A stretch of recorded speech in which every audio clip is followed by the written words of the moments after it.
Wapishi music, Wapishi music. Kenya music is dead. Let's see. Nuri classic. Escape. Classic. Ya daddy. Music is dead.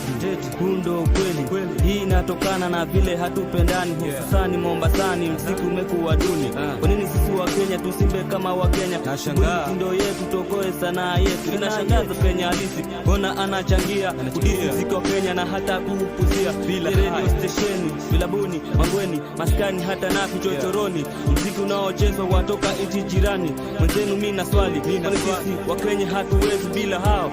Hata sio zinasijaa ni zao hao zama Sakina Isa. Muziki ulipendeza, walibuni style na kucheza mtindo yao. Unataka kwa kama Davido? Wewe ni Mkenya brother. Nasema Kenya music is dead.